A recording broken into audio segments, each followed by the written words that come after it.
So, with that in mind, let's talk about fetishes and paraphilia. I figured what I'd do is I'd just start with the examples of some of the strangest cases that I've personally encountered. So, I was speaking to a friend of mine who worked at a number of the clinics or psychiatric hospitals for people in New York State that with like the most severe psychiatric and sexual disorders. And him and I have a very good rapport because we're kind of two a very small group of people who can actually sit down and talk about this in any detail with any seriousness for hours and relate to each other. And he recently told me, actually, it was March of this year, he said, you know what? At some point, I just realized I can't really grasp this. I can't understand it. He says, do you know what case that was? He says, we found a case of a guy who had sexual relations with his tractor, and he was involved in autoerotic practices with his tractor. So if you know what autoerotic asphyxiation is, it's what killed David Carradine, Michael Hutchins. It's basically when somebody deprives themselves of oxygen, sometimes using a ligature, other times using like a plastic bag or whatever, and it causes the blood to rush to the genitals and apparently increases the sensation of sexual euphoria. And every once in a while it goes wrong and we have an autoerotic asphyxiation death. Well, this guy was found in an autoerotic asphyxiation death hanging from his tractor, and he'd clearly, along with autoerotic asphyxiation, been having sex with his tractor. Now it gets stranger. They found a number of love letters he had written to his tractor, and he had named the tractor, and he talked about his wonderful relationship with his tractor.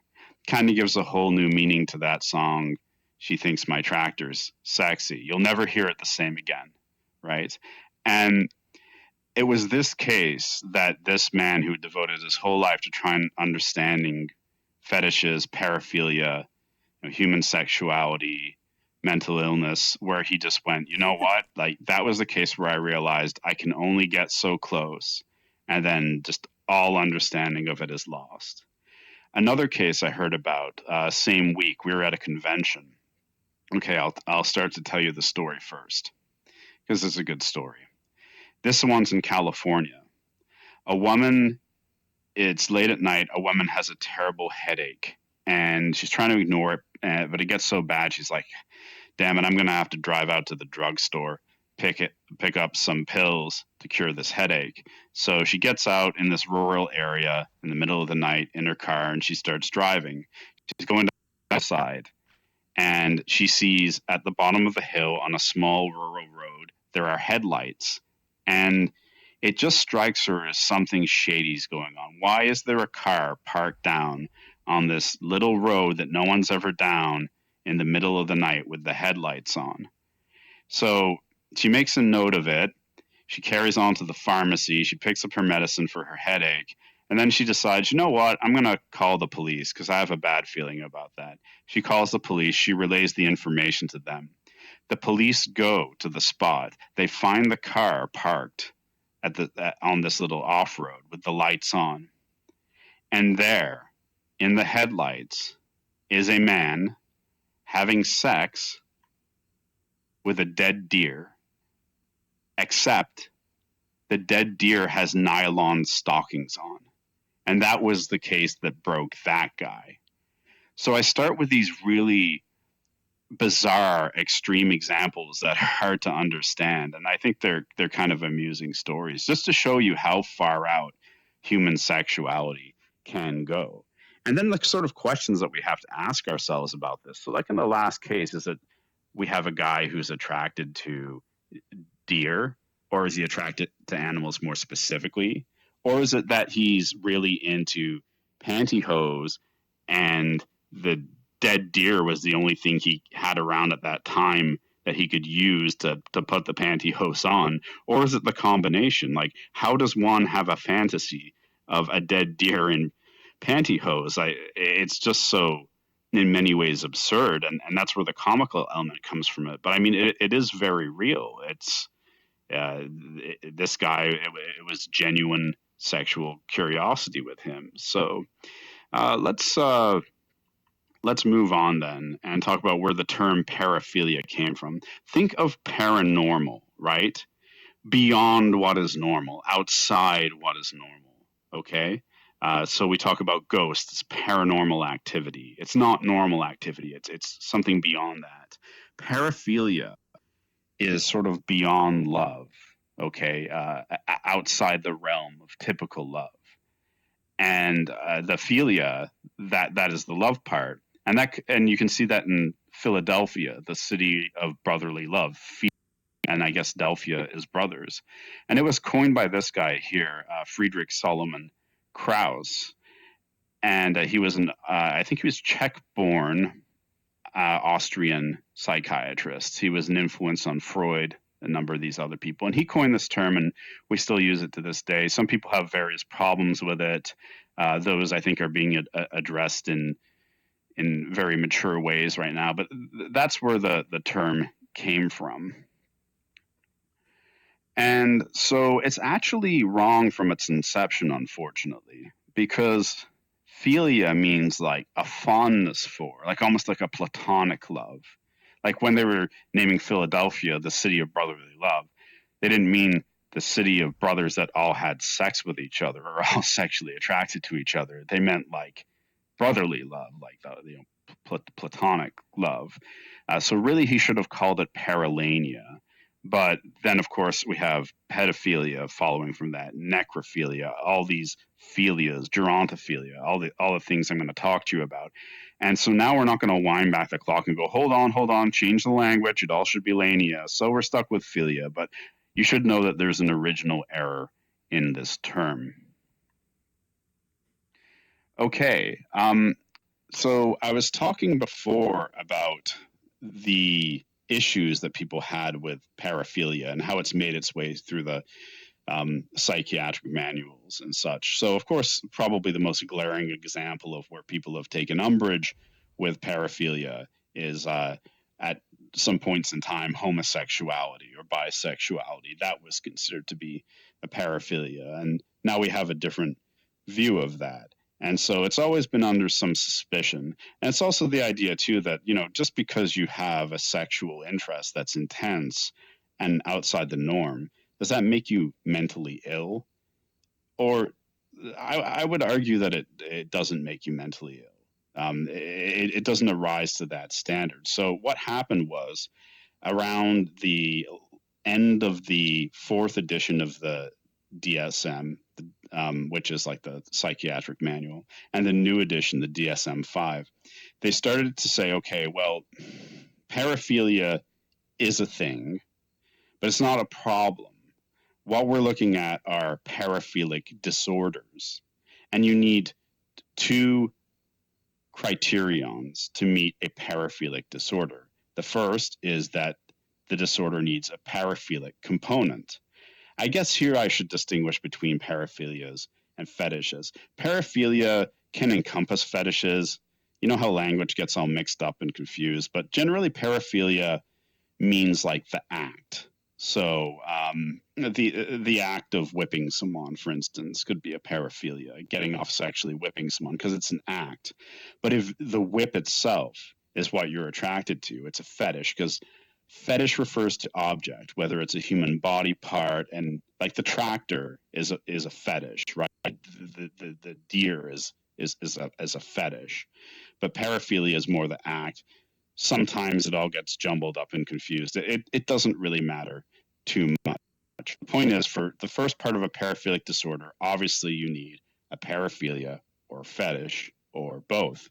But then the second part, and this is crucial, and I think this is where we've made some good progress, is that it causes harm to someone, whether it's personally distressing to the person who has the paraphilia or fetish. They don't want it. They can't live with it. It's causing them psychological damage. It's impairing their ability to function in day-to-day life. Or it involves, by its very nature, acts against people that are non-consensual. And of course, there we're just getting into violence. So part A, paraphilia or fetish, plus harm, problem, violation of consent. So I'm going to be talking about paraphilias and paraphilic disorders, but you should know the difference between the two. Now, we don't know really much about what gives rise to paraphilia or fetishes. But there's been some sort of preliminary investigations. So they've found out that people who have been exposed to high levels of estrogen while in utero, higher levels than normal, seem to be predisposed to developing paraphilia. That parts of the brain, and I don't really understand this, but that there's some sort of disturbance in one hemisphere of the brain. So, like left-handedness is often associated with paraphilias and fetishism, and of course, you know which hand you use is related to the different parts of the different hemispheres of the brain. And then there's so that's like the pre-existing stuff. That's the stuff that you're born with. But there's also, and this is what I tend to focus on, I find interesting and want to dwell on, is that at some point, usually in infancy or early childhood, something that we call like a paraphilic stimulus, and it could be anything, right? Like if you can be aroused by a tractor or a deer or any of the number of things I'm going to get into. Maybe it's a pipe like this one. So I guarantee you that there's been someone with a pipe fetish at some point in time. So at this young age, something happens where this object or act is paired with a moment of intense sexual arousal. And children can have sexual arousal, believe it or not. This is something that Freud talked about a lot. Now, don't interpret that as me saying that children are sexual beings or that people should act out with children. It's just a biological fact.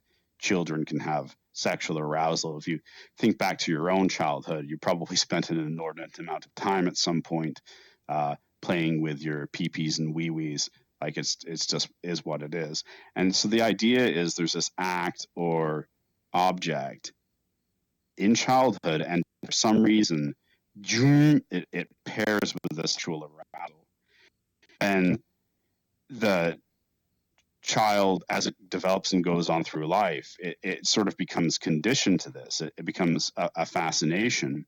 And then when masturbation starts, accompanied with fantasies about this, it really bonds it and it establishes it as a part of the individual's sexuality.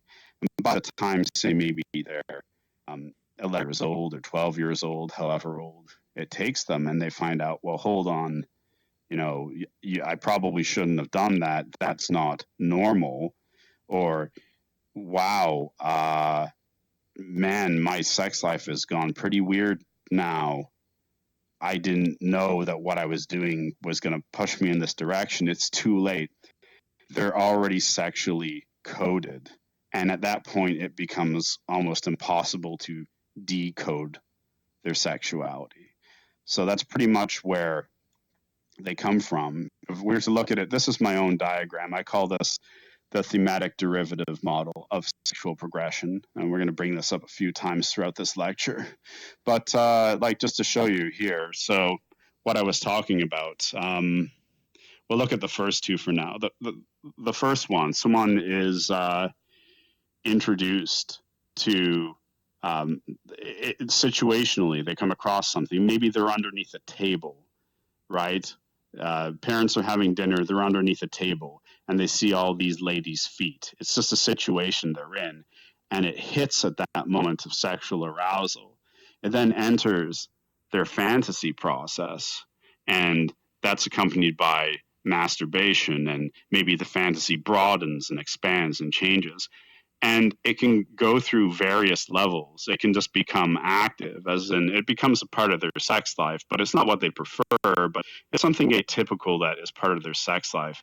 Or it can go to the way it's they prefer it to all other things. And then at the extremes, they need it. They're fixated on it and they can't get off sexually without it. And so those are sort of degrees, and they walk in this direction, but once you hit this stage, they don't typically walk back. And the only manifestations you can see of this in the outside world are what I would call, you see at the top there, play and surrogate enactment. So let's say that somebody develops a fetish for stabbing. You might see them acted out on a doll where they put little pins. I've seen photos like this. So you'll find a doll and there'll be like pins in the eyes and in the genital regions of the doll. And that didn't just come out of nowhere. And sometimes it's innocent, but sometimes what it is an expression of the person's internal fantasy life, and they're acting it out in reality. When we get into play, we're talking more about like role play, and I'm going to show you some examples of that, of times when people actually autoerotically make themselves look like a corpse because they're necrophiles. But for right now, let's just stick with that. Another part I should mention too is sometimes during a sexual fantasy, people will be exploring inside their own, let's call it fantasy scape, their mind, and they'll be running through a sort of script in their head. And then something that wasn't previously considered a salient or important part of that fantasy suddenly becomes very much more attractive to them. And then that kind of starts to dominate in the fantasy. Moving on. So we're looking here at some of the many examples. As I said, you can develop a fetish for anything, but some common ones: Pygmalionism. It has a couple different names: sexual attraction to statues or mannequins. Okay, globophilia. I think I had to coin the term for this because I'd heard it enough, but there wasn't a name for it. And sexual attraction to balloons. Yeah, people have balloon fetishes. And retifism. Remember, I was giving you the example about the child who was under the table and seeing all the ladies' feet kicking. Well, maybe he sees their shoes, and especially like stilettos or something like that. They're very feminine and bonds with the object instead of the woman attached to the object. The serial killer Jerry Brudos, if you guys watch Mindhunter, he's the guy in the first season that they bring the shoe to. He was a retifist, and he was also a foot fetishist. So we see certain fetishes or paraphilias often co-occur in conjunction, and they make sense. Like if you had, say, globophilia, and you're also a calrophile, you were sexually attracted to clowns. Well, balloons and clowns frequently go together, so that would make sense. The same way that retifism and podophilia, the attraction to feet, go together. So there is some sense in this. Now here you're thinking, what? Like these are fetishes, these are paraphilias. Like I like all this stuff, and trust me, I like it too, right? I like beautiful long hair on women. I like breasts. I like a nice ass, right? But you have to understand it's the degree. So someone with trichophilia who is attracted to women's hair or just hair in general, actually, I'm gendering it. I shouldn't, but I should say that most paraphiles and fetishists tend to be men, and there are biological reasons for that related to sexuality. But most trichophiles, it's not like I like a woman with just really long hair, but I like the whole woman, and the hair is just another excellent aspect to that. It's like, no, just the hair, just women's hair. So I've read about a couple of serial killers that they kill the woman, they get rid of the body, and then just collect bags of their hair. Actually, there was a male gay serial killer in Toronto recently, and to everyone's surprise, they found that he'd been collecting bags of his victims' hair, male victims. Like he'd shave their beards and collect the hair. Well, what's that about? He's probably a trichophile. He doesn't need the body part. It's not the body plus the hair. It's the hair. The same with breasts. Shit, you don't get much more of a breast man than me, okay? But at the same time, if I'm looking at breasts in a magazine or in a movie or porn or whatever it is, I'm also looking at the woman that the breasts are attached to. What I don't have are cutouts of only breasts minus all woman, stuck up on my wall or in a magazine. And the same thing goes for the buttocks too, right? And so yeah, we're talking about trichophilia, that's hair. Masophilia, if you want to remember that, like think of mastectomy, whatever, and pigophilia, which I think is the rudest term for the beautiful buttocks. Who came up with that? So even these normal things, when they're taken away from the greater context of the partner and just isolated, these are what we call partialist fetishes, because it's only a part. It's not the whole, with like liking this part. It's just the part in itself. And these are the fairly normal ones. It gets a little more out there. We're talking about podophilia, right? That's foot fetishism, masculania, oculophilia. Do you remember the other day I was talking about the Dallas eyeball killer, or the Dallas Ripper, Charles Albright, and his signature of cutting out women's eyes with an X-Acto knife? Well, Charles Albright was an oculophile. Let me clarify. Not everyone with oculophilia is going to be violent and cut out eyes. Most of them aren't. I'm showing you how these manifest in predatory violent behaviors, and how we can see them at crime scenes. So anyone who knew anything about paraphilia that looked at those Albright crimes would go, oh, this guy's probably an oculophile. And once again, Albright now, he's in prison, and he sits in a cell with magazine clippings of just women's eyes all over his cell wall. Not just women with nice eyes. He cuts out the rest of the women from the magazine and just has eyes all over his cell. That's what I'm talking about. But these in themselves, when not coupled with a violent drive or personality, they're not really a problem, other than that it can be hard to find partners that might consent to the kind of activities that the person wants to do sexually involving these things. But some of them become a little bit more problematic, like dacrophilia, when you're aroused by someone's tears. Now, maybe there's a way of inducing tears in a non-violent, painful way that can get around that. But generally when people cry, it's because they're not happy, right? So even more so, hematolania. This is a blood fetish, okay? That means that you have to draw someone else's blood to get it. And there's probably no way that you can entertain your visceralania fantasies without doing something that involves, I don't know, dead animals. Maybe that's a sort of outlet for it. Pretend it's human. But if it's human intestines or human internal organs that you want, then this, I would say, is getting pretty close to being something that's always going to be a paraphilic disorder, right? Now, I'm going to talk about the courtship disorders. These are very interesting. Okay, please meet.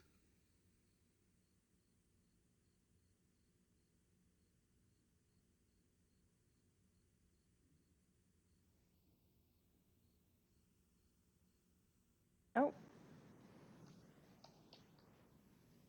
Maybe he crashed.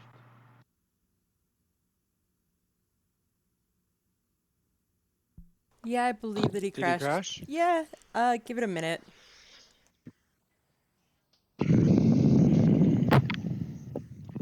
Oh, never mind. I think we're good. You good? Y'all good?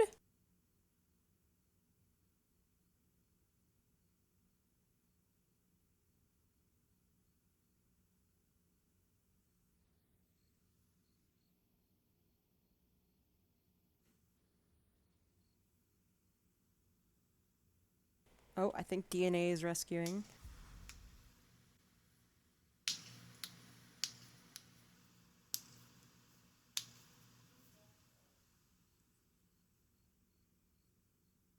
He be tripping out.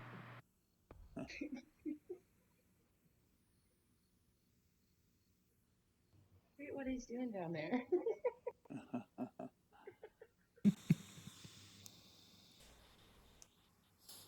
Are y'all good, Dr. Murder?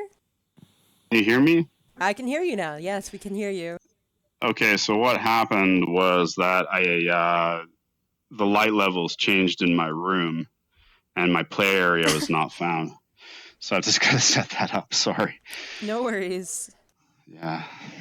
It's always something. Okay, here we go.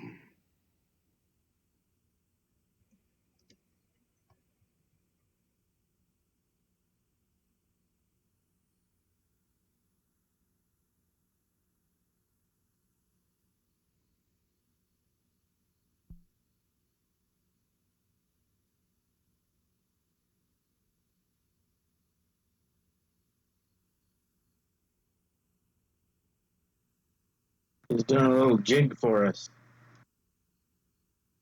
No, not danceophilia. Or florophilia. Oh, goodness. Oh my. Auberginephilia? Is that a thing?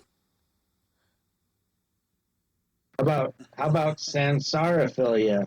Oh, yep, that's me. Oh no. I think that Dr. Murder's just reloading in. I think that there might have been some connection issues. So give it a minute. And Galileo, what do you mean you wish this happened in real college? This was my real college experience.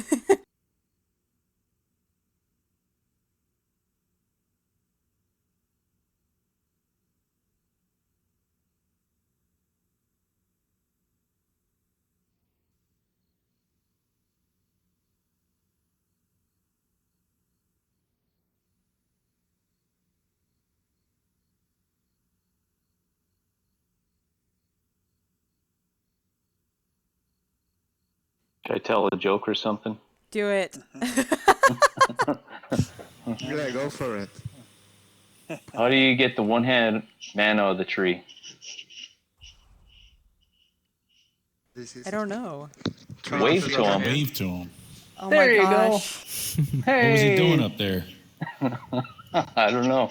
Raking leaves? There you go.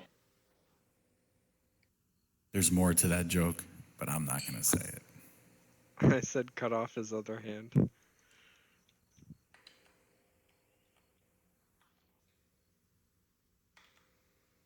We are a interesting group of avatars here.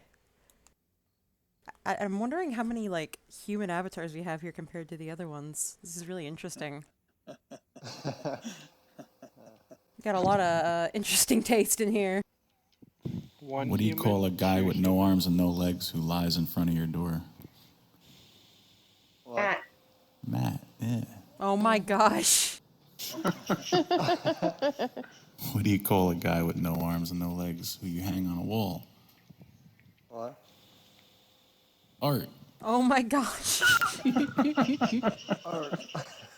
What do you call a guy with no arms and no legs who floats in water? Bob. Yeah. Oh my Hey, gosh. Bobby. Hey, Bobby. Oh, it looks like Dr. Murder is loading back in. What do you call a cow with no legs? What? Ground beef. Okay, that was pretty good. That was pretty awesome.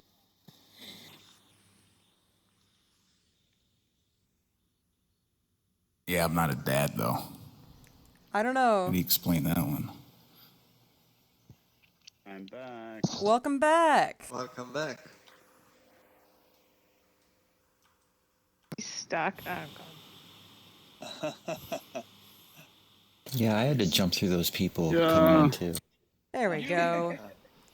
Okay, sorry about that, guys.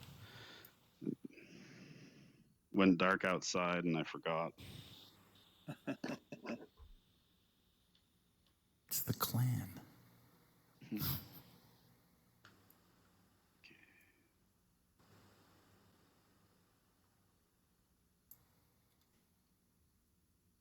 Canada. Okay, here we go. My bad. So, yeah, as I'm about to say, these are courtship disorders. So it was a good time to break. Courtship disorders, there's four of them that we're going to talk about. And if you think of courtship, right, the process of finding a mate, there's it's been argued there's sort of four stages of it. The first one is that you find a suitable mate by looking at them and saying, I'm attracted to that person. And that at some stages of this courtship, people's ability to do this becomes somehow distorted or perverted, whatever you want to use. And at the first stage, this looking for a mate aspect. We have voyeurism. Voyeurism is the sexual arousal from watching somebody, usually getting undressed or in a sex act, when they don't know about it. It's the peeping Tom. So meet Mr. Ernest Smith, 44 years old, in October of, so I guess a month ago last year, he was caught in Wayne Township, Ohio, peeping into a 17-year-old girl's bedroom and arrested. And he faces charges of voyeurism and possession of criminal tools in connection to the incident. So it's a window peeper. And we used to just think of these as, well, they're not big deals. They're just like nuisance crimes, right? I mean, the guy's looking in a window. Okay, so he's a bit of a perv. That was the attitude towards in like the 60s or whatever. But we know that this can lead to much dangerous behavior. Let me give you another example of how this manifests in another way. Meet Shauna Smith. Okay, Shauna Smith went into the change room of a Target in Idaho Falls, Idaho on July of 2016. This was right after Target had rolled out a new policy of allowing people to go into the change rooms associated with the gender that they identify as. And this person took advantage of this new system, and she went into the women's change rooms and began to take photographs of this 18-year-old changing in there. So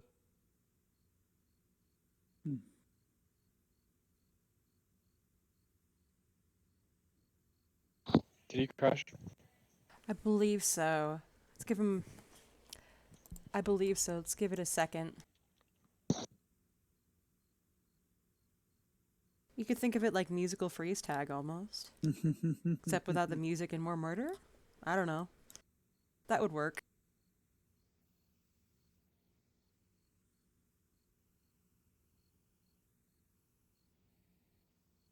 Oh no.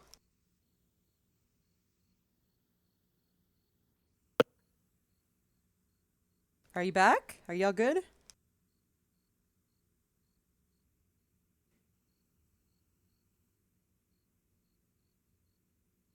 okay, hold on. Slides are not advancing. I'm going to try to ping on this pipe again.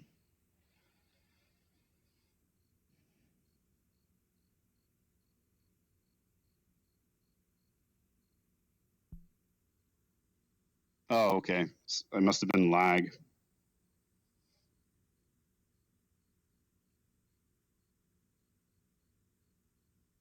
There he is. Scarborough rapist Paul Bernardo. And as we talked about, this is probably one of the most hated men in Canada. Raped 36 women or more, abducted, sexually abused, and strangled teenage girls. And it all started off with window peeping. At the time, it was just a nuisance crime. His dad was into it too. Now we take these offenses a lot more seriously, as we should, even when we have the so-called, where is he? Swiss cheese pervert of Philadelphia. Okay, meet Christopher Pagano. 41 years of age in 2014, he starts driving around various neighborhoods of Philadelphia, and he's exposing himself to women, and he's got a piece of Swiss cheese, and he's saying, will you let me rub the Swiss cheese on my genitals in front of you? Will you watch me do that? And sometimes he offers them money, right? If I pay you money, will you stand there and watch me rub Swiss cheese on the thing that I just pulled out without asking? Now, the Swiss cheese part is just like a little fun aside, and this is what the newspaper is focused on, but this is classic exhibitionism. So unlike the voyeur who peeps in through the window and sees, this is the next part of the courtship. This is the part where you show yourself to someone else, where you say like, well, this is what I have to offer, and so it's been argued that this is the second courtship disorder where it gets distorted. It's like those guys that send the dick pics all the time that I keep hearing about from my female friends.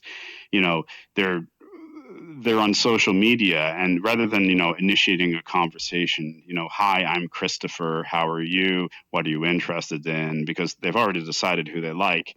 It's like they don't know how to navigate that, so they just send a picture of a penis. Well, that's kind of exhibitionism, and we take it for some reason a lot more seriously, maybe because of the immediate danger of it when it happens in the outside world. So this is an example of an exhibitionist, the Swiss cheese pervert of Philadelphia. But once again, I mean, you can have a little giggle at it, but that's what Colin Pitchfork was doing in the UK in the 1980s.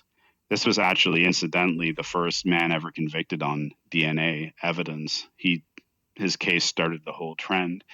But he would expose himself to these young girls, like around, young teenagers, habitually. He was a married man. Externally, he seemed normal, but he had this habit.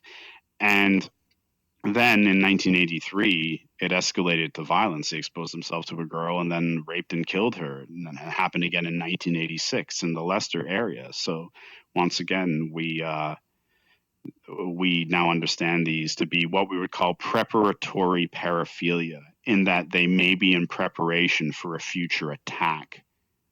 So these courtship disorders are not by any means frivolous. So then what next? Okay, you've identified a mate in the courtship process. You've introduced yourself to the mate, and now comes the part where you have to touch each other. You have to kiss. Like the petting, the first physical stages of the relationship begin. Okay, and where this gets distorted is it can happen two ways. We have something called frotteurism and toucheurism. And a frotteur, and many of you, as ladies especially, may have experienced this on a crowded bus or subway, where you'll find someone coming up behind you and kind of grinding themselves up against you. And they can sort of pass it away as like, well, look, it's an accident. The bus is crowded, right? The train is packed. We're just all crowded in. It's an accident, but you're pretty sure that they're rubbing their body up against you. Or then there's the gropers too, right? The guys that go up and grab women. Now that's more the toucheurism than the frotteurism. Here's an example of one such guy here. This is oh man, I'm going to have a hard time saying his first name, so let's just call him Mr. Naidu. He was 77 years old, visiting from India to Georgetown, Texas, and he's walking along a path in the middle of the day. A woman's walking along the path, and he just grabs her breast twice. And so he's arrested and, charged obviously with sex crimes for doing this. And his family say, oh, no, it's a cultural misunderstanding. He doesn't speak the language. That's really what it is. He's not a pervert or anything. And then the sheriff responds, yeah, okay, except this cultural misunderstanding happened numerous other times that day, except this was the only woman who pressed charges. So he was just in the habit of going up to women and seemingly grabbing their breasts. This is courtship disorder of toucheurism. Okay. And then I would say it's been argued that this is a preparatory paraphilia. I say this is an attack. Maybe we're thinking about this when they were conceptualizing this in the 80s of, well, it's still not a really that bad of a thing. It's just grabbing a woman. But no, that's an attack. So I'm going to say now we've moved to an attack paraphilia. But typically they would say, no, that's rape. And meet Carol Chessman. Carol Chessman was a serial rapist, and he has a paraphilia called biastophilia, a preference for rape over consensual sex. So if he had the option between consensual sex and rape, he would always choose the rape. And this is at the fourth stage of courtship. You've identified a mate. You've introduced yourself to them. You know each other. You've established the first stages of petting and hugging and kissing and touching, and now you're moving on to intercourse. Well, this is where it gets distorted at the fourth stage in biastophilia. So Carol Chessman, when he was 26 years old, around January 1948 in Los Angeles. He just raped countless women, also was a bank robber. And just a little bit of trivia, he was the second last person in the United States to be executed for a crime that wasn't murder. They found a sort of technical way to put this guy in the gas chamber, and that's where he died on May the 2nd, 1960 on San Quentin. So those are the courtship disorders. And as you can see, they're mostly, well, they're all really paraphilia, whereas we focused on fetishes before. This time, these are all acts. So not that it really matters, but just to keep that in mind. Somnophilia is an interesting one. Somnos, anyone, insomnia, right? What is that? It's sleeping, okay? And it can be difficult sometimes to know whether somebody who renders their victims unconscious or semi-conscious or asleep, whether it's their MO. So remember from last time we said MO is how you do the crime. It's not what gratifies you. Or whether it's their signature, the motive part of the crime. It can be really difficult to tell. So this here is the infamous black cab rapist of London, UK, John Warboys. And he had a very interesting ruse. Warboys operated roughly from about, I think it was 2002 to 2008, and he drove a black cab. And so he would often pick up women who had been out to the pubs or nightclubs and they were a bit drunk. And they would get in the cab with him and he would say, "You wouldn't believe what happened to me today. I won the lottery, or I went to a casino and I won a fortune. This is my last shift," right? And their guard's down a bit. They've had too much to drink. And so then he says to them, "Why don't you celebrate with me? Why don't we have this? I've got this champagne here. Why don't you have a glass of champagne with me to celebrate my last shift? I'm a millionaire now." And often enough, a woman would say, yeah, let's celebrate. And he would have crushed up sleeping pills and put it into that champagne, passed her back a glass or a bottle or whatever, and then she'd be unconscious, and then he would sexually assault her. I think most of the time it was vaginal rape. So is he a somnophile? Is he someone who has a preference for a woman who is unconscious or asleep? Because those do exist. Or is this just a very clever trick he's figured out to facilitate rapes? Well, in my opinion, at first I thought he was a somnophile, but then the more I read into this case, I realized he had other sexual attacks predating this in which he had not rendered his victims unconscious. And so I would say if I was a betting man, this is probably more of an MO. It's not real somnophilia, unlike America's favorite dad, right? Bill Cosby.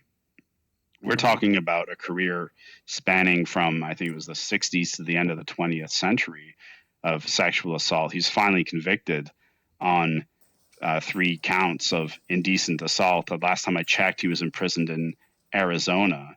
But yeah, Cosby, I mean, this is a guy who is very influential. Like, this is a celebrity. It's not like this guy would have to go looking for sex if he wanted it. But in all the cases that are documented, at least the ones that I'm familiar with, in all of these cases, there is a using of drugs, Quaaludes specifically, to render his victims unconscious. Hey, is someone screaming at the back? I'm not sure why I can hear them. Oh, because I didn't put that up. Okay, just a second. There we go. Sorry about that. Yeah, so with Cosby, every time they're unconscious, and he doesn't need that. Well, you wouldn't think with his level of status and you cannot hear me now? Yeah, the sound just died. Why can I hear him? Try that. How's this? Can you hear me now? Perfect. Awesome. Okay. Hear you now. So with Cosby, yeah, he's got all this celebrity, and he shouldn't need.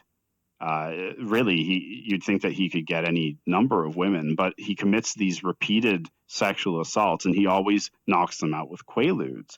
Bill Cosby is probably a somnophile, a man who always wants his partners or prefers his the people who he attacked sexually to be unconscious. The unconscious part is what actually turns him on. So whereas War Boys, we don't really know. It could have been just MO. With Cosby, it's something that seems to really be a paraphilia. At this location, hid in the trees and the bushes, with a sawed-off baseball bat, waiting for a jogger to come by. And what was he going to do? Well, he was going to hit the jogger over the head with the baseball bat, make him unconscious, and lie with a motionless body. Do you remember at age 14 hiding in the bushes alongside that road, thinking about attacking a jogger? Yes. Yeah, I remember doing that. So that's the point at which it shifted from animals to people. Years 14 or 15 in that area. Yeah. Right. So Dahmer, who we've talked about a lot recently, he's a necrophile. What does a necrophile want? They want still bodies, unmoving objects to act upon. But before he gets to that, he's a somnophile. He's planning to wait by the side of the road, and he's in his teenage years at this point, when he's planning this, to knock a man unconscious as he's jogging by with a bat and just lay by his body and probably do some sexual things with it. We've also talked a lot about Ted Bundy. Last lecture, we were talking about how he would lure women over to his car or break into their apartments and hit them over the head with a bludgeoning object, not necessarily killing them, but rendering them unconscious, then bundling them into his Volkswagen Bug and driving out into the mountains to do whatever with them, right? Now, both of these men are necrophiles. So tangentially, there seems to be this relationship between somnophilia and necrophilia. There's sort of a necrophilia spectrum. I could give you more examples, but those two will do because we've talked about them. So once again, somnophilia, it can be fine. It can be done in a consensual way. If two partners agree, look, I like to have sex with people who are asleep, right? And the other partner goes, well, I'm okay with that. But when it's rapes that are happening as a result, or it moves on to murders or with a necrophilic component to it, of course, we've got a problem here. Watch, this pattern continues with Dahmer. Okay, now we've got him using sleeping pills later on. I had put some sleeping pills in his drink to render him unconscious. And was just going to spend the night with him. When I woke up in the morning, my forearms were bruised, and his chest was bruised, and blood was coming out of his mouth. He was hanging over the side of the bed, and I have no memory of beating him to death, but I must have. Right, so he moves on from I'll hit him over the head, knock him out that way, to sort of more the War Boys technique, the more refined stuff, the drugging them. And then is it any surprise that he moves on to corpses? This is the necrophilia spectrum. Okay, now we probably get pretty controversial. We're going to talk about pedophilia. Pedophilia is probably one of the most misused terms. And before everyone starts getting angry, I am by no means soft on child molesters. Let's put it that way. I believe that we should really strongly look at those people, and when once someone has committed those offenses and we have them in custody, that they should be kept there until we're absolutely certain that they can't offend against a child again, at the very least. So I'm not one of these apologists. I'm aware of them. That's not what I'm doing here. But the word is often misused. Okay. A pedophile is somebody who is attracted to to a child who has not gone through puberty yet. So a prepubescent child, pedo, like a podiatrist, right? Uh, Once the child has gone through puberty, you can have the legal status of a child, but you're pubescent now. You've passed that point. You can procreate. So this becomes very interesting because you might see somebody who has had sexual relations with a 15-year-old, and we call them a pedophile. Well, it's not accurate unless that 15-year-old for some reason hasn't gone through puberty. Now, are they a child molester? Yes, because the person is still legally a child, but they're not a pedophile. And so here's an interesting way of looking at it. Not all pedophiles actually are child molesters because not all pedophiles act out. Pedophilia is the desire, right? It's like you could be a necrophile that never has sex with a corpse. You could be a podophile that never does anything sexual with feet. It doesn't increase the likelihood that you're going to. Well, yeah, of course it does. It's your sexuality, it's the urge. But a pedophile doesn't necessarily act out on those urges. And when they do, they become a child molester. They become a pedophilic child molester. But even more interestingly, not all child molesters are pedophiles in that they'd rather be with an adult, but they find themselves in an opportunity and they either have, I don't know, sort of a more lax sexual standard. They certainly have, a flawed morality and are criminal, and they decide to take advantage of a child in that situation, though it is by no means their preference, or they may not even be particularly attracted to children. They just see an opportunity and seize upon it. So not all pedophiles are child molesters. Not all child molesters are pedophiles, but you can have pedophilic child molesters. And of course, the most common types of child sexual predation actually happen within the family, where family members abuse their own children, but they don't abuse other children. And most of the time, those family members aren't pedophiles. They're just using their own child opportunistically to vent their sexual frustrations. I mean, whether they're a pedophile or not, from a moral and legal point of view, it doesn't make any difference. You should never act out sexually with a child. But this is a sort of diagram that it's like, okay, stage one, that's clearly a child. Stage two of development, still clearly a child. I mean, no pubic hair, breasts underdeveloped. Here is kind of like a transitional phase. This is where we might get into something called hebephilia, which is a bit of a contested term, but I would argue around stage 4.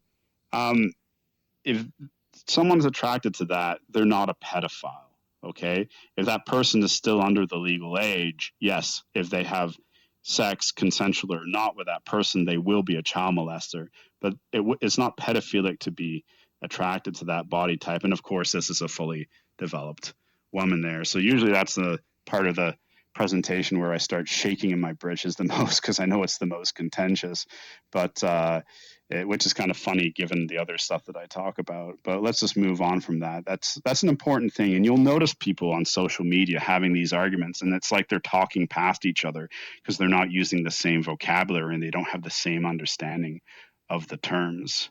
Actually, before I move on to that, I should say while we're on age, it goes the other way too. There's a paraphilia. Really, these are fetishes because it's a fetishization of the prepubescent form, right? There's also gerontophilia, which is attraction to, say, elderly people, women that are postmenopausal. Like grannies, people that want to have sex with grandmothers. That's also a paraphilia too. So that the age thing goes everywhere. You have people also who are infantilists. They themselves want to take on the role of a baby and be treated like a baby. Put a little pacifier in their mouth and goo goo gaga and have usually like a dominatrix or a woman or something treat them that way. So sort of the age aspect of fetishism and paraphilia is also a large one. So obviously, the next picture you're going to see is pretty graphic, but compared to what we saw yesterday, it's not all that bad. Always a tragedy. Just assume that, please. But we're going to be looking at a victim of the Claremont killer, Cleophas Prince Jr., who killed 6 women at least in San Diego in 1990. And we're going to look at something called picarism. We touched on this, I think, briefly with Jack the Ripper the other day. Do you see how all of the wounds here are clustered first around the breast?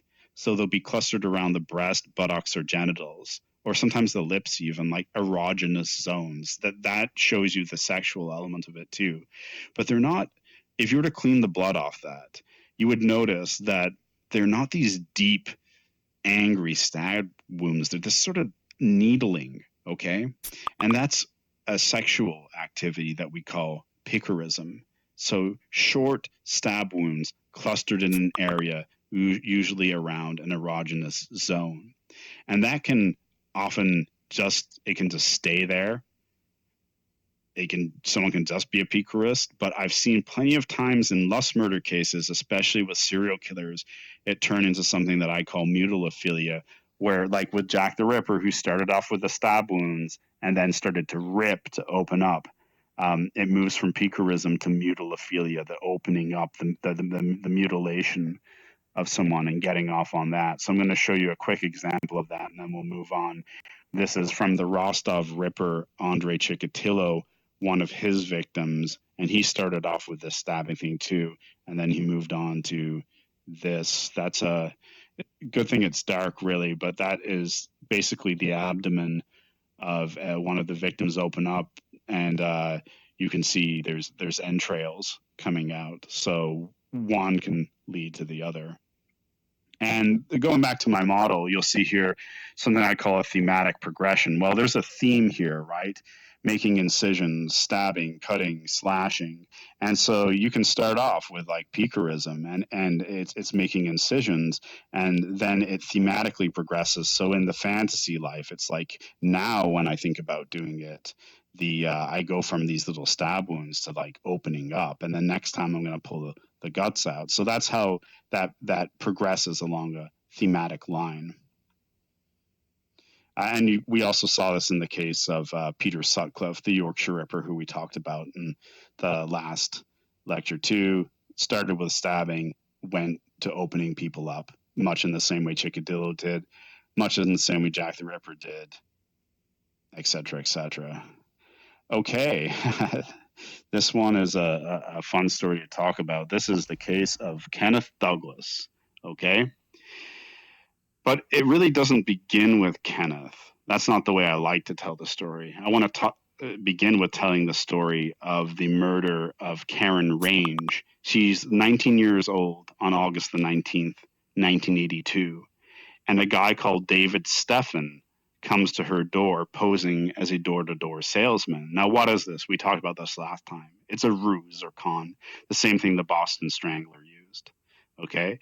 And so she opens the door, and she kind of lets her guard down to this door-to-door salesman. He attacks her, he beats her, he stuffs a rag in her mouth and slashes her throat. And he prepares to sexually assault her, but can't. Now, I'm not really sure why he can't. Perhaps he can't get it up. Perhaps he doesn't have enough time. Perhaps the sight of what he has done turns him off. Who knows why? The point is that though David Steffen kills this woman, he doesn't actually sexually assault her. Of course, nobody believes him, because when they examine the body later on, they find foreign male semen inside her. So they go, well, what is this? Like, this is clearly you sexually assaulted her. There's semen inside her. He's like, look, I admitted to killing her. I admitted to all this stuff. I really didn't sexually assault her. Well, this is important from a legal point of view, because if you murder someone and commit another felony, that will be what lands you on death row in, I think, most American states. If he had just murdered her, he might get life, but murder with rape, that puts you on death row. So now he's on death row, and he continues to maintain, look, I did it, but I really didn't sexually assault her. And at some point, with the advancement of DNA, he manages to get the DNA tested again, and they find out, well, it doesn't belong to David Stephan, actually. So yeah, it's a foreign male DNA, but it's not his. So how did it get there? And they run it through the database. I think at that time it would have been CODIS, and it matches to a guy with prior felonies called Kenneth Douglas. Guess what Kenneth Douglas does? Between 1976 and 1992, he worked at a morgue in Hamilton County, Ohio. So when this victim of this murder was brought into the morgue, Kenneth Douglas had sex with the body, ejaculated into it, and then just moved it along thinking, well, they're going to bury her. No one's going to find out. And it was just through these circumstances that it came to light. So he's a necrophile, but he's not a homicidal one. He's just one that's found a job that allows him access to corpses. And when he comes to trial, he's like, well, I was drinking a lot at the time. I was using a lot of crack, and I probably had sex with over 100 bodies. So yeah, this is an example of a non-homicidal necrophile, and he's out now and keeping a very low profile, but he did some time in jail for that. And then, of course, Dahmer and others. They're like variations of Kenneth Douglas, but they will murder to get access to the bodies. So when we're talking about necrophilia, which is going to be most of the remainder of the lecture, I'm arguing there's like sort of 5 allures of it, 5 reasons. Like if you go, well, why would someone want to have sex with a dead body? Well, there's really 5. Passivity and inertia is by far the most common. So the corpse is passive. Okay, it can't criticize you. It can't say, no, I don't want to have sex right now. No, I don't want to do it in that position. No, I don't want to do it in that hole. Right? It's yours. It's under your power. And that by far is the thing I hear the most when necrophiles talk about why they did that. But some people actually like how a corpse, like the sensory aspect of it, and that's what I call corporeal sensory. So there'll be people that want to cut a corpse open to see the inside, or they like the pallor of the skin. Ted Bundy once remarked apparently that he liked how the fingernails would go blue on his victims. Some people have talked about corpses making death rattle type sounds, or sounds after death, the smell of a freshly embalmed corpse, right? The clammy touch of the skin. So the sensory aspect to it is kind of next. Reminiscent identity usually is a necrophile who's attracted to a specific person, and it's like a trauma. They've lost that person and they can't get over it. And so they want to stay with that, like say it's their wife or their husband, they want to stay specifically with that person. And so it's not a generalized necrophilia. It's more like an inability to cope with loss. Ritual iconographic. Well, these are the things surrounding death culturally. So attraction to the setting of a funeral home, candles, tombstones, everything symbolically associated with death or preparation of a body or funerals. And then finally, spiritual magical. This usually comes to like sort of belief systems, and I often wonder if there may be some psychosis involved in this, when people think, well, no, you see, like I'm bonded to the spirit of that person, she's my spirit wife. There's a non-homicidal necrophile who's quite open about it in Louisiana called Layla Wendell. And she talks about how a friend at a funeral home brought her like a really ancient mummified corpse, and how she lay down beside it. And suddenly the angel of death, Azazel, came and visited her. Well, that's could only be really explained by this spiritual magical thing. Whether that really happened or not, I think that she believes that happened. I'm not going to tell you, I can't tell you why. I would think that that's probably some sort of mental illness, but those are kind of the 5 allures of necrophilia. And so then let's look at how these play out in necrophilic activities, because necrophilia isn't just necrophilia. There's subsets of necrophilia specific activities. Some gruesome photos coming up, sorry. Okay. Posing. Was this Oh, this is about the some kind of passiveness. desire to keep these people with you, not to be abandoned, not to have them leave? I think that did play into it, but there was a big element of wanting complete control over someone, total control, not having to consider their wishes, being able to keep them there as long as I wanted, and that was a big part of it. Lust played a big part of it, controlling lust. There you go. You heard it from the man himself. The passivity, inertia, allure. Same thing here. The most exciting part of the little conundrum was when I lifted the body, carried it.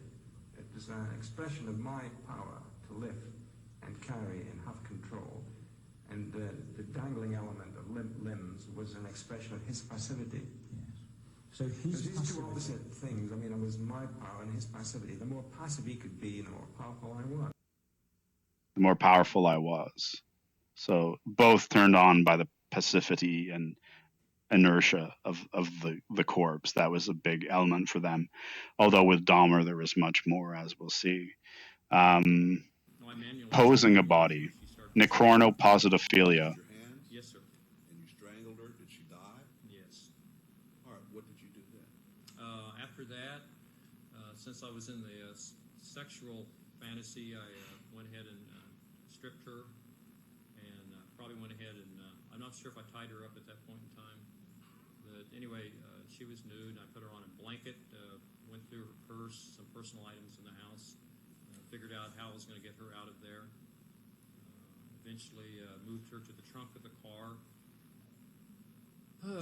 Took the car over to Christ Lutheran Church. This is with the older church, and took some pictures of her. All right. You took some photographs of her. What kind of camera did you use? Poor Lord. Did you keep those photographs? Yes, the police probably have them. All right. What happened then? That was it. She went through. I tied it. She was already dead, so I took pictures of her in different forms of bondage, and that's probably what got me in trouble was the bondage thing. So anyway, that's probably the main thing. But anyway, after that, I moved her back out to the car, and then we went east on 53rd. All right. What occurred then? Sir? What happened then? Trying to find a place to hide her, hide the body. Right. So we call this necronopositophilia. The orno for to ornate, the posit to position. Sexual arousal from dressing up a corpse or tying it up, any sort of decoration that you can do to it, and binding it. It's sort of the sexual posing of the corpse that we talked about the last time that we're in here, but it is very much a form of necrophilia, a sort of sub-activity. Here's Dennis Nilsson briefly talking about what he did with that. He's another necronopositophile. Make him appear even better. I had some sort of wire fronts in cellophane and a vest. I put that on him because it enhanced his appearance in some way. Okay, so as we can see, there's more to necrophilia than just conventional, and that I understand the paradox of that sexual activities with a corpse. There's also this necronopositophilia, posing and decoration of them that you've just seen two examples of there. I've got plenty more. What about mutilating a corpse? Do you remember I showed you that terrible photo last time of classic Ripper type behavior? Well, this is Otto Wilson. I made a mistake. I told you what happened in the 30s. It was actually 1944 in California.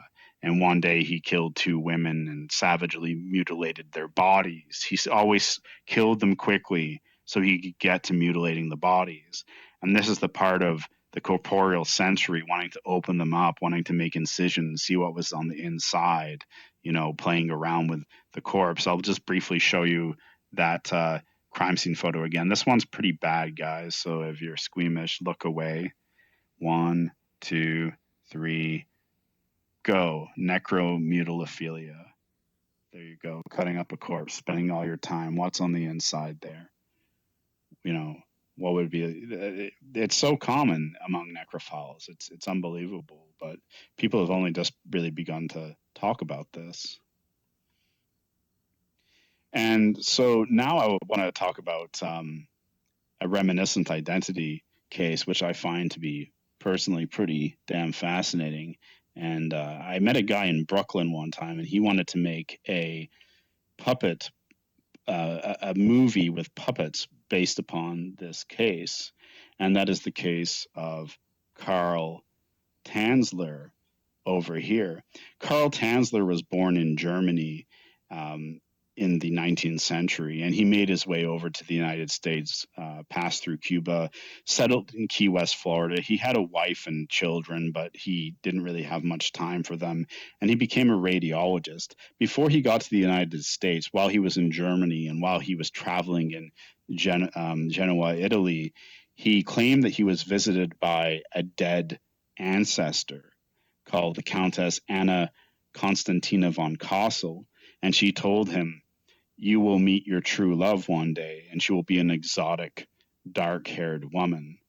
Okay, so we got to start thinking about Tanzler's mental space here. Anyway, from the get-go. But he moves to Key West, Florida, and he becomes a radiology technician at the Marine Hospital Service in Key West. And a young, beautiful, dark-haired, exotic Cuban-American woman by the name of Elena Milagro de Hoyos comes in to see him because she's suffering from tuberculosis. And he just becomes smitten with her. He just thinks that she is the most beautiful person he's ever met, and she's the one that's intended for him. But he can't help her, and she dies on October 25th, 1931. And he goes to her family. He says, "Look, your daughter was such a special person. I'll pay for her burial. In fact, let's have a mausoleum erected above ground where we can keep her remains." Of course, they agree to this. They think he's being, just a nice man honoring their daughter. 2 years later, in April of 1933, he sneaks into the mausoleum and he steals her remains and brings them back to his house. Of course, they're not in a very good state. Now, he justifies this later by saying that he would often come to the mausoleum and he would serenade her with Spanish music, and that her spirit would rise out and say, "I'm in love with you, Karl, take my remains." So once again, it's just a fascinating story. This could go to the spiritual, magical allure too. But we're also talking about reminiscent identity. It's not like he's doing this with multiple corpses. This is just her. So he takes her remains back to his house. He uses coat hangers, plaster of Paris to start reconstructing her. He puts glass eyes into her, and he has her in his bed, sleeps beside her for years and years. He gets away with this. And he even inserts a paper tube into where her vagina would be. And you can guess what he was probably doing with that. Anyways, by October of 1940, so 7 years later, Elena's sister starts to hear rumors somehow. I don't know how the hell she heard these, that Tanzler has got her sister's remains in his house. And she goes to his house, and the jig is up. He's caught. Yeah, there it is. There's the photograph. That was what was in his bed. As you can see, it's barely even a corpse. It's so much made together that it's almost just like a facsimile, a replacement for Elena. But this is where I think the reminiscent identity allure is so important. It's like this is actually, in a very distorted way, a true kind of infatuation with a single person, not just corpses in general, but the idea of this dark-haired exotic beauty that was to be his. Then there's sarxanthemiophilia. Okay, this is the head of a prostitute by the name of Exie Wilson, who was killed in 1980 by the Sunset Strip killers, Doug Clark and Carol Bundy. Doug Clark was a necrophile. He shot her, he decapitated her body and left it in full display in like an alleyway in Los Angeles. And then he took this head home, he put it in the freezer, and then him and his girlfriend, who was pretty screwed up too, Carol Bundy, they have fun putting makeup on the head, right? So we're back to that necronopositophilia. They're doing the hair, they're putting makeup on it, and then he has sex with the severed head in the shower. And when he's done with it, he puts it in a pine box, and then he leaves the box out where it is later discovered. So he's kind of taunting the police too. But the point is here, whether it's severed heads, Bundy did this too, Dahmer did this, whether it's hands, eyeballs, breasts, all kinds of body parts, sarcophagus and the accompanying postmortem partialist sex acts, PPSAs, is another form of necrophilia, and it's getting way out there, at this point.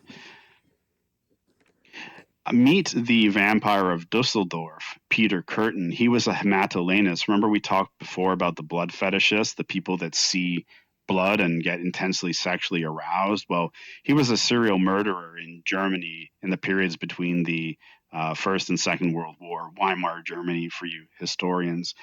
And he'd kill children, always females, I think, but children, teenagers, women, and he would spontaneously ejaculate at watching the blood shoot out of their wounds. And it was said that he even sometimes drank the blood. And he did on occasion also have sex with the dead bodies of his victims too. So this is something that I think that we start to see, that we start to find in conjunction with necrophilia too, is this sexual vampirism, a turn on from drinking blood.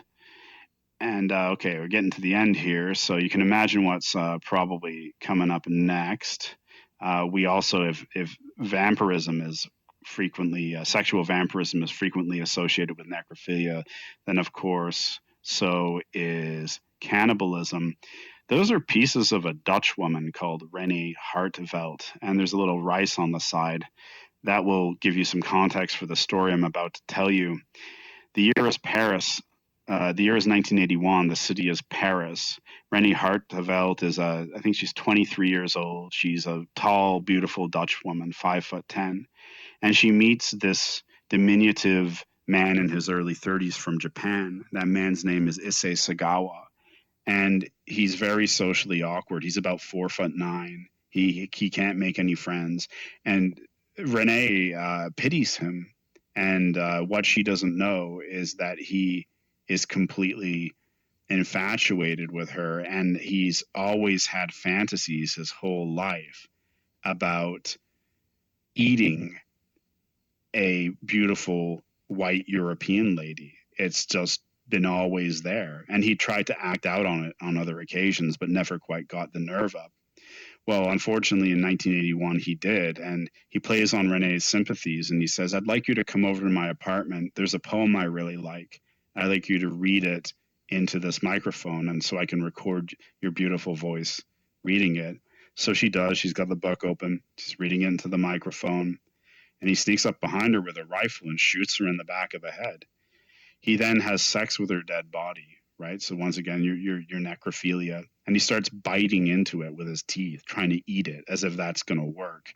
And then he goes, "Oh, wait, I'm going to have to cut this up." So he starts to butcher her body and fry it and use it in recipes and eat pieces of it, pieces of her face and breasts, I think, mainly. But in the middle of doing this, he'll go back to having sex with the dead body. I mean, I've seen this body in varying degrees of this happening. It's pretty horrific. And when he's done, he takes the remains, he puts them in a suitcase, and he goes to dump them in a park. Well, this 4'9" Japanese man carrying the remains of a 5'10" woman in a suitcase, trying to drag it through the park in the middle of the night, doesn't go unnoticed. Someone calls the police, and they catch him. They open up the suitcase, and there is her mutilated remains. And I didn't want to show you that photo, but you can find it if you want to look for it. And they go back to the apartment, and this is what they find. They find portions that he's laid out on these plates so that he can eat later. Now, so cannibalism, I found about 25% of people who are necrophiles also commit acts of cannibalism. Now, that's out of a small sample, but that's just some of my early findings. And there's a reason for that. And it's the same reason, it's the passivity inertia thing to some degree.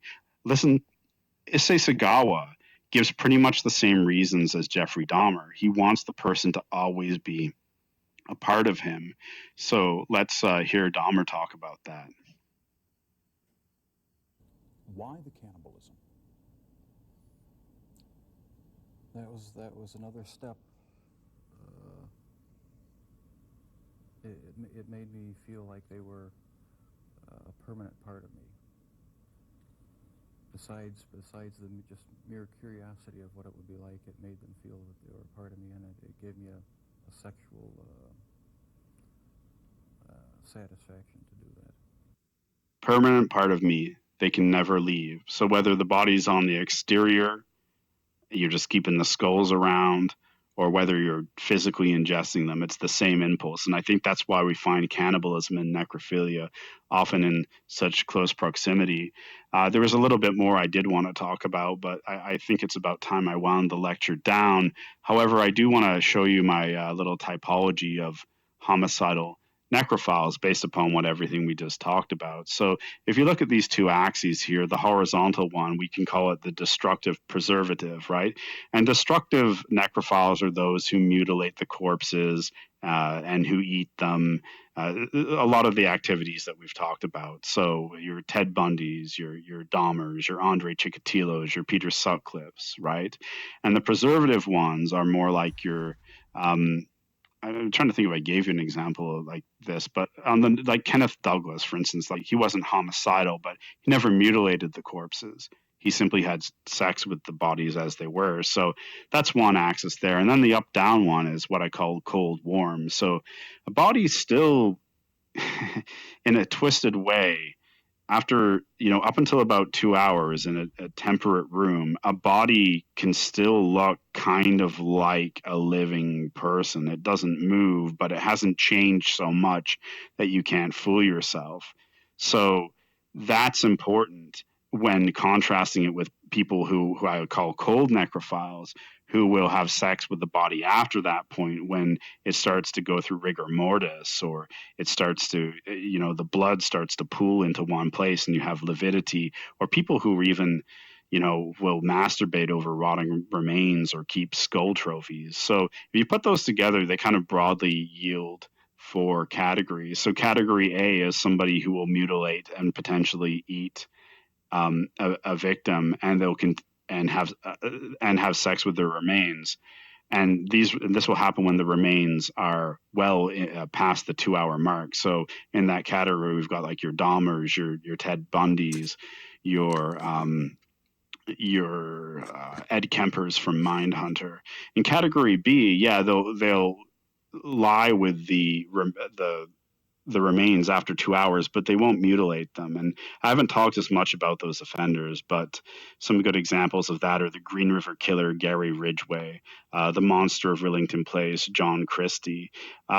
Category C, we have those that will mutilate and eat their victims, but not really after a period of 2 hours, and they'll have sex acts with them too, but not really after a period of 2 hours. So Andre Chikatilo, who, when I showed you the picture before of the entrails coming out, he definitely fell into that category. In France, Joseph Fache. If you remember the Vampire of Sacramento, who I talked about in lecture 2, Richard Trenton Chase, he would fall into that category.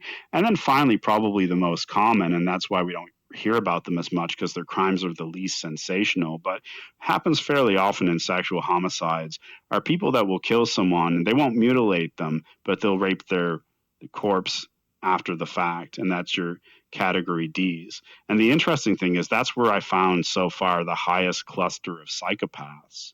So when we come back to that idea of equal opportunity victimization that I talked about with psychopaths, maybe it's not that they're particularly necrophiles, they're just sexually, well, hey, whatever, it's a corpse, I don't care. right? So I'm going to have sex with it. Doesn't look gross yet. Not really. So that's what I'll do.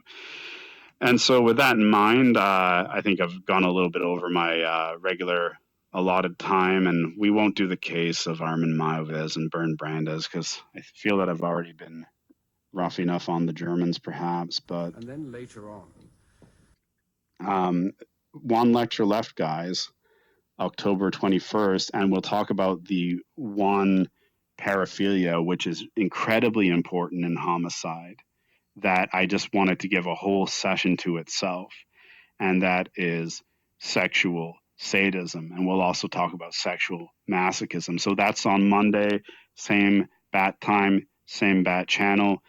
Thank you once again to all of you for attending. You honor me by coming. I always love turning around at the end and seeing how many of you are still here. So thanks for that. And I appreciate you lasting throughout the technical difficulties. So I'm going to put this barrier down now and we'll go to Q&A time. Whoa, that was cool. Yeah. Yeah, I guess you thought the last one would be pretty messed, right? Well, it keeps getting worse. Questions, comments? Why are humans like this? Why are humans like that? Yeah. Well, I think I tackled that at the beginning. Sort of. I sort of did, right? Like, people can get attached to any sexual act or object in childhood. You know, they can be biologically predisposed to it. We talked about that extra estrogen. We talked about the brain functionality, but something about an inopportune pairing of sexual arousal with any object or act can lead someone to fixate on that. And that's not really an issue. But then we go, well, let's say you do develop an attraction for women's feet. I'll use that example. But then you go to the extreme of cutting it off, cutting a foot off like Jerry Brudos did, or like Dayton Leroy Rogers did, these serial killers. Well, there's something else going on there beyond the paraphilia. And that's when you bring in the psychopathy, right? And then also something I really neglected to mention is you get these people that are extraordinarily hypersexual. They're like, so take your average male sex drive pretty high, especially like in the teens and 20s, and then just like ramp that up by 10 times. They're constantly thinking about sex. So all the vanilla porn that they might have started off with, what might last an average male a lifetime, they just get through that in a few months because they're just constantly watching it and masturbating. And if you pair that with the psychopathy, right, they always need to seek out new sensation and they don't have any guilt or remorse about what they're doing. So they'll just be like, you know what, like this Jenna Jameson stuff's getting boring. I'm going to throw in some kiddie porn. Yeah. Oh, now I'm getting into this. Okay. Now what if the kid's getting hurt? Like, I mean, it's a perfect storm, right? But it happens often enough, clearly. And that's the best answer I can really give you. That's a good answer. Thanks. I should be able to get it concise by now. Anything else? Anyone need some counseling? I traumatize you, then I charge you. Anyone? Okay. I think it's kind of ultra scary that, a lot of this stuff, it's like it happens over time, So it's like by the time they get to the point where they're arrested or whatever, you can only imagine the progression that went on.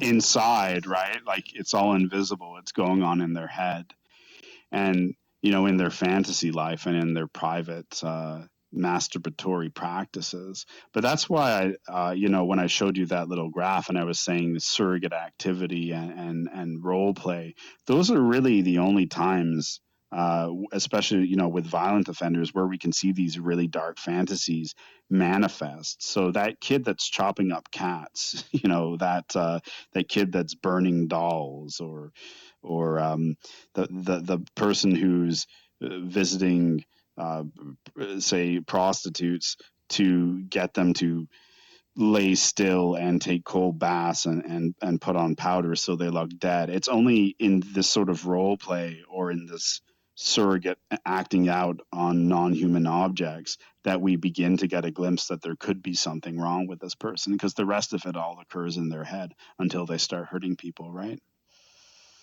Well, there's enough, like you said, you know, you meet one in every 100 people that you meet or something like that.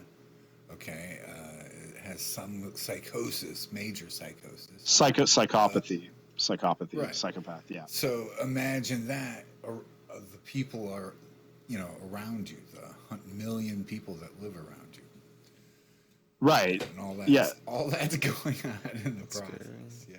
Right, and there's going to be probably more people with fetishes or paraphilia that you know or around you, and they're not psychopaths. It's and so like a psychopath with like say like a strong fetish or paraphilic life, and usually, by the way, you don't just have one paraphilia or fetish. They're typically like about 3 or 4 of them at least. When we talked about Albert Fish, I think a few lectures ago, he had something like 24 of them. But like to find someone who is like, you know, the psychopath or something similarly wrong with them, is their moral judgment and their concern for other people with the paraphilias and the sort of hypersexuality that compels them. It's rare enough, obviously, when you look at it like that, you need all those factors in place. It's rare enough to have about the level of homicidal, you know, lust murderers and serial killers that we have, which is, yes, it's statistically rare, but it's still way more than anybody wants or thinks that there is. I guess you could look at it 2 ways. You know, that, you know, you go out every day and nothing bad happens. So. No, that's it. Until it does, right? Right, exactly. With Right. that being said, say bye to Twitch, everyone. We're going to stop streaming now. Bye, Twitch. Bye.